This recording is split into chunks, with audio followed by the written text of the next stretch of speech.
شمس الحرية في السما ليام ضوية، بإيماننا وعلمنا تاني هنرجع مصر قوية. حرية وعدالة، حرية وعدالة.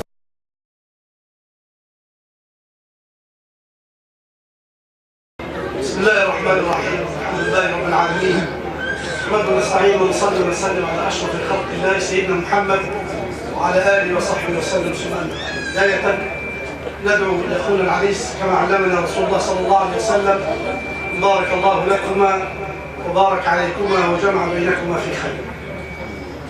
ثانيا، انا لست ضيفا، المفروض ان نرحب بضيوف، فبرحب بالاستاذ الدكتور محمد جمال كشمك بين اهله وبين عشيرته، وبرحب بالمهندس احمد زهير بين اهله وعشيرته، والاخوه ضيوف الكرام، سائلين المولى سبحانه وتعالى ان يجمعنا دائما على الخير وان يوفقنا لما يحب ويرضى. ايها الاخوه، الحزب الحريه والعداله كما ذكر الاخوه منوط به مهام ثقيله جدا. بعد الثوره بالنور ضرب بين 3 مراحل: مرحله التحرير، مرحله التطهير، ومرحله البناء. وكان يجب علينا أن ننتهي من المرحلتين السابقتين، التحرير والتطهير، ويبدأ المجلس في البناء. لكن لأيدي خفية فلم يتم إلا مرحلة التحرير فقط. وكنا حينما نقدم وندفع برجالاتنا إلى المجلس كان الهدف أن نعارض القوانين التي تمنع الحريات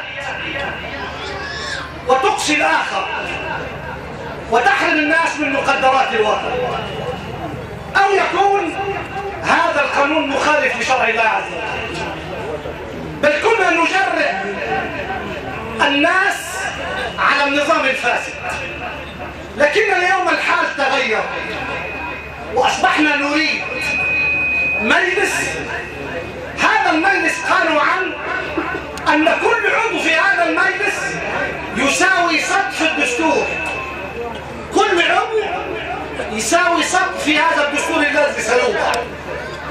كنا نختار بالعائلات ونختار على الشخصيات، لكن اليوم نريد أن يتم الاختيار عن طريق البرنامج الذي يقدمه الحزب. كل حزب يقدم البرنامج الذي أعده، والناس هي الفيصل وهي الحكم. تختار البرنامج الذي يقيم ويعد دستورا يليق بهذه الأمة ومكانتها بعد أن ضيعها المفسدون وضيعها المزورون والمبطلون. هذا المجلس في أولى اهتماماته ألف به مجلس أن يعد دستور يليق بهذا الشعب العظيم الذي أقام ثورة ما سبق للتاريخ أن تقوم مثل هذه الثورة، وشعب أبي مغوار وبلد لها مكانتها وريادتها وعزتها في بين الأمم. دستور يحقق لكل الناس كرامتهم وعزتهم ويعيد الإنسانية كرامتها، أيا كان هذا الإنسان، أيا كان شكله، أيا كان نوعه، أيا كان ميوله، أيا كانت ديانته. ثم نعيد لهذه الدولة مؤسساتها بعدما أن ضاعت المؤسسات.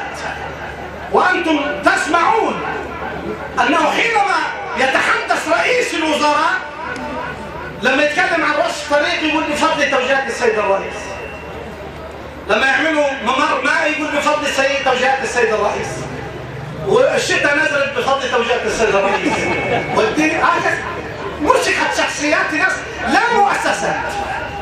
فالمهمة الثقيلة التي على عاتق المجلس القادم بعد إعداد دستور أن نقيم مؤسسات.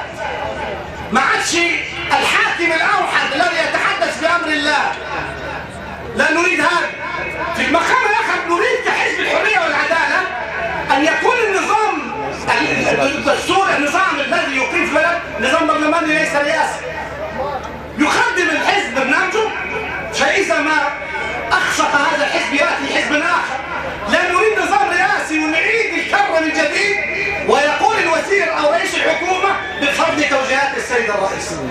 أنا لا أطيل في المجال الدكتور حشمت، ولعل الدكتور حشمت كان مرة في مؤتمر وكان هو فئة طبعا واحد معاه عمال زي حالات، فسألوه يا دكتور بيسألوا العمال اللي زي حالات يعني على فكرة ده أنا فلاح مش عمال كده، فبقول له موضوع الخصخصة اللي انتوا وافقتوا عليه ازاي؟ فالراجل قال لي قال السؤال ده للفئات أما أنا عمال. فأنا يعني لا أريد أن أتحدث في وجود الخبرة وأختم كلامي. هذا الرجل يعني تآمرت عليه القوى فأخرجوه من المجلس فأخرجهم الله من مصر. وأخونا حسين إبراهيم في المادة 76 لما عملوها استشعروا أن لهذا الكون ملوش إله يدبر، ففتح سرور ينظر لأخونا حسين إبراهيم ويقول له هتوحشني يا أستاذ حسين، يعني أنت ما تسعى إله. فأخونا حسين أنزل الله على لسان الحق وقال له أنت رايح فين يا ريس؟ أنت رايح فين؟ وسبحان الله حسين إبراهيم أمين عام حزب الحرية والعدالة في الإسكندرية وفتح سرور في قرى. ونسأل الله سبحانه وتعالى أن تطهر البلد ممن أعاق تقدمها وأعاق حريتها وأعاق ومس بكرامة الإنسان. ونسأل الله سبحانه وتعالى أن يقيض لهذه البلد من يطهرها ومن يقيم لها دستورا ومؤسسات. وأسأل الله سبحانه وتعالى أن يوفق الجميع وجزاكم الله خير.